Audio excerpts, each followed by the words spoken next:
अब देखिए इस प्रश्न क्रमांक 9 में क्या है, यदि एक समलंब चतुर्भुज की या समांतर भुजाएं बराबर हो तो सिद्ध कीजिए कि वह चक्रीय चतुर्भुज होगा। ठीक है, तो देखिए समलंब चतुर्भुज क्या होती है, वह चतुर्भुज जिसकी कोई भी एक भुजा, ठीक है, कोई भी एक सम्मुख भुजा क्या हो, समांतर हो, उसे हम क्या कहते हैं, समलंब चतुर्भुज कहते हैं। जैसे कि इसमें ये दोनों भुजाएं क्या है, आपस में समांतर है। ठीक है, तो इस प्रकार के चतुर्भुज को क्या कहते हैं, हम समलंब चतुर्भुज कहते हैं। तो प्रश्न में क्या बोला है कि एक समलंब चतुर्भुज है, इसमें असमांतर भुजा, जो भुजाएं समांतर नहीं है वो क्या है, आपस में बराबर है। तो सिद्ध कीजिए कि वह एक चक्रीय चतुर्भुज होगा। हमें जो है सिद्ध करना है कि ये जो है एक चक्रीय चतुर्भुज होगा। ये प्रश्न जो है थोड़ा सा उटपुटांग टाइप का है ना, तो इस प्रश्न को बहुत ही ध्यानपूर्वक समझिए, तभी आपको समझ में आएगा।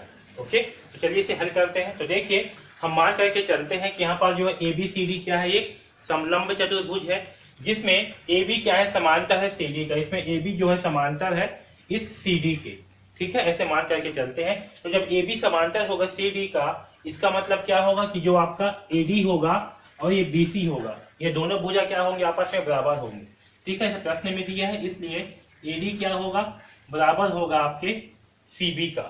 ठीक है, AD क्या होगा, ये आपका BC के बराबर हो गया। अभी CD लिखो, जो भी लिखो एक ही मतलब है, चलिए BC लिख देते हैं। तो AD क्या होगा, BC के बराबर होगा। ओके, हमें जो है सिद्ध करना है कि जो ABCD है क्या है, एक चक्रीय है। ठीक है, सिद्ध करना क्या है, ABCD एक चक्रीय चतुर्भुज है।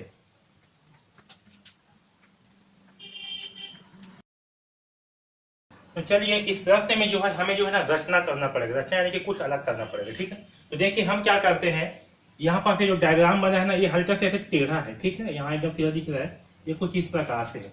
तो हम क्या करते हैं, बी से जो है इसमें ई जो है एक, तो हम जो है इस बिंदु बी से बीई समांतर रेखा खींचते हैं इस एडी के। ओके, क्या करेंगे, एडी के समांतर बी रेखा खींचेंगे। ओके, तो रचना करते हैं बिंदु बी से। तो हमने क्या किया, बिंदु बी से बी समांतर एडी खींचा। ओके, ठीक, अब देखिए जब हम बी के समांतर एडी खींचेंगे, ये जो बी है, हम क्या करेंगे, इस एडी के समांतर जो है ये बी खींचा। ठीक है, तो एडी समांतर होगा बी का। ओके, अब देखिए यहाँ पास ये जो ए बी है, ठीक है, ए बी, तो ए बी ये समांतर होगा, जो आपका ए बी है ये जो समांतर क्या था, डीसी के समांतर था। तो ए बी समांतर क्या होगा, डीई के भी समांतर होगा। ठीक है, तो ए बी समांतर क्या होगा, डीई भी होगा।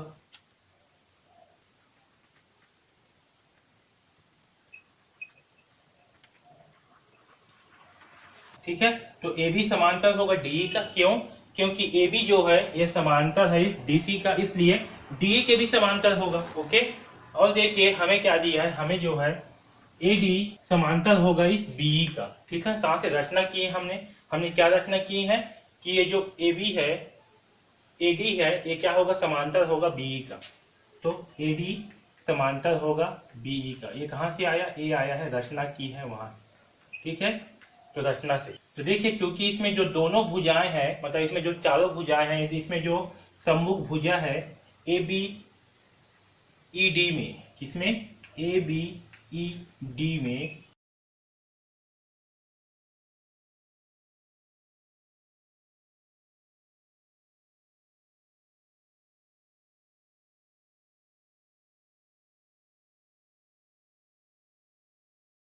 तो देखिए ए बी समांतर है डी डी का। ये जो ए बी है ये क्या है, समांतर है डी का, और ए डी समांतर है इस बी का। ओके, इसका मतलब क्या है कि इसमें जो है जो सम्मुख भुजाएं है वो क्या है, आपस में समांतर है। इसका मतलब ए बी ई डी, ये जो ए बी ई डी होगा ये क्या होगा, एक समांतर चतुर्भुज होगा। ठीक है, क्योंकि समांतर चतुर्भुज में क्या होती है, सम्मुख भुजाएं आपस में समांतर होती हैं, इसलिए क्या होगा, एक समांतर चतुर्भुज होगा। ओके, अब देखिए अगर हम इसे जो है इस वाले कोण को कोण 1 मानते हैं, इस वाले कोण को कोण 2 मानते हैं। ओके, तो कोण 1 बराबर क्या होगा, कोण 2 के बराबर होगा, क्योंकि ये क्या है, सम्मुख कोण है। ओके, क्योंकि ये जो कोण 1 है और कोण 2 क्या है, ये क्या है, जो है समांतर चतुर्भुज के सम्मुख कोण है, और समांतर चतुर्भुज में क्या होती है, सम्मुख कोण बराबर होती है। ओके, और साथ में ये जो एडी है ये क्या होगा, इस बी के बराबर होगा, क्योंकि समांतर चतुर्भुज है, इसलिए एडी बराबर होगा बीई। ठीक है, एडी क्या होगा, बीई के बराबर होगा। क्यों, क्योंकि ये क्या है, समांतर चतुर्भुज है। और साथ में हमें क्या दिया है, एडी बराबर दिया हुआ है बीसी। क्या दिया है, एडी बराबर बीसी भी दिया हुआ है, तो एडी बराबर होगा बीसी। ठीक है, इसे हम समीकरण 1 मान के चलते हैं, इसे समीकरण 2 मान के चलते हैं, समीकरण 3 मान के चलते हैं। ठीक है, तो देखिए यहाँ पास एडी बराबर क्या है, बी, और एडी बराबर बीसी है।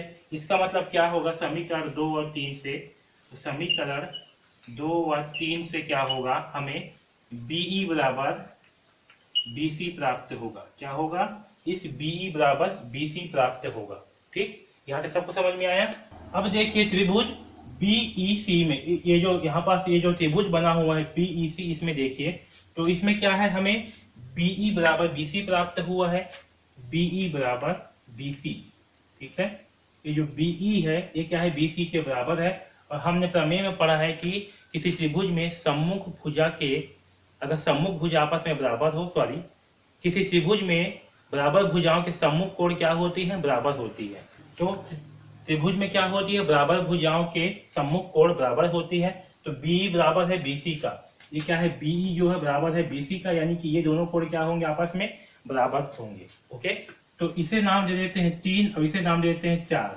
ठीक है, यानी कि यहाँ से कोण 3 बराबर क्या होगा, कोण 4। इस वाले कोण को नाम दिए हैं 3 और इस वाले कोण को नाम दिए हैं 4। तो कोण 3 और कोण 4 क्या होंगे, आपस में बराबर होंगे, क्योंकि ये जो बी है ये क्या है, बराबर है बीसी का। ठीक है, तो इसके सम्मुख कोण भी क्या होंगे, आपस में बराबर होंगे। ओके, अब देखिए यहाँ पास ये जो एक रेखा है, ये क्या है, डीसी, एक रेखा खींच रहा है ना।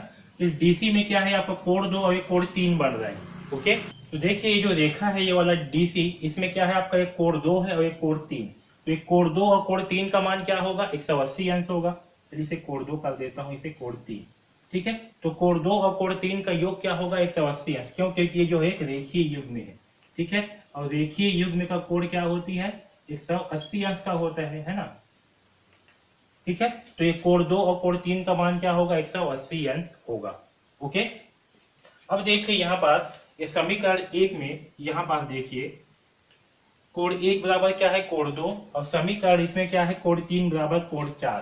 तो जहाँ पास कोण 2 है उसके स्थान पे क्या लिखेंगे, हम कोण 1 लिख देते हैं। यहाँ से कोण 2 का मान क्या है, कोण 1 के बराबर है, इस कोण 2 के स्थान पर कोण 1 लिख देते हैं। तो यहाँ होगा कोण 1, ये जो कोण 3 है, तो कोण 3 का मान क्या है, कोण 4। तो कोण 3 के स्थान पे हम लिख देते हैं कोण 4। ठीक है, बराबर 180 अंश।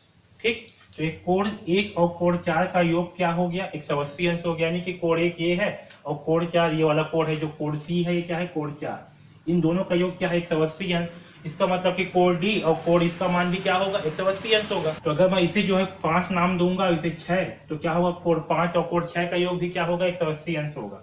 ठीक है, तो कोण 5 प्लस कोण 6 बराबर भी क्या होगा, 180 अंश होगा। और ये दोनों क्या है, आपस में सम्मुख कोण है। ओके, तो चूंकि सम्मुख कोणों का योग क्या है, 180 अंश है, इसका मतलब क्या होगा कि जो एबीसीडी है, जो है एक क्या होगा, चक्रीय चतुर्भुज होगा। ओके,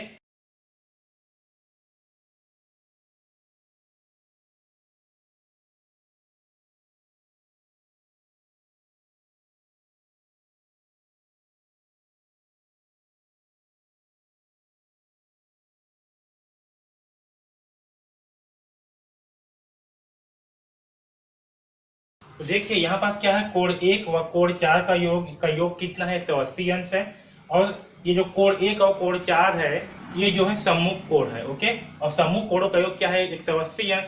तो किसी चतुर्भुज में सम्मुख कोणों का योग 180 अंश हो, तो वहाँ क्या होता है, एक चक्रीय चतुर्भुज होता है। ठीक है, और यही जो है हमें सिद्ध कर रहा था कि जो समलंब चतुर्भुज होगा, ये क्या होगा, एक चक्रीय चतुर्भुज होगा। ठीक है, तो चूंकि इसमें कोण 1 और कोण 4 का योग क्या है, 180 अंश है, यानी कि इसके जो सम्मुख कोण है, इसका योग क्या है, 180 अंश है, इसलिए ये क्या होगा, ये जो समलंब चतुर्भुज है, ये जो है एक चक्रीय चतुर्भुज होगा।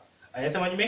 तो इस प्रकार से जो है हम इस प्रश्न क्रमांक 9 को हल करेंगे। ठीक है, ये जो 9वां प्रश्न है, ये थोड़ा सा कठिन है हल्का से। तो इस वीडियो को अगर आप जो है 1-2 बार देखते हैं तो आपको जो है समझ में आ जाएगा। ओके, तो इस वीडियो को 2 से 3 बार देखिए, फिर आपको अच्छे ढंग से जो है समझ में आ जाएगा। इसके बाद भी अगर आपको कहीं पर भी कुछ भी डाउट है तो आप बिल्कुल पूछिए। ओके, हमने जो है इस वीडियोस में प्रश्नावली के सारे प्रश्नों को हल किया है। इसके बाद भी कहीं पर भी कुछ भी डाउट होगा तो आप बिल्कुल पूछिए। डीकेपी एकेडमी से जुड़ने के लिए धन्यवाद।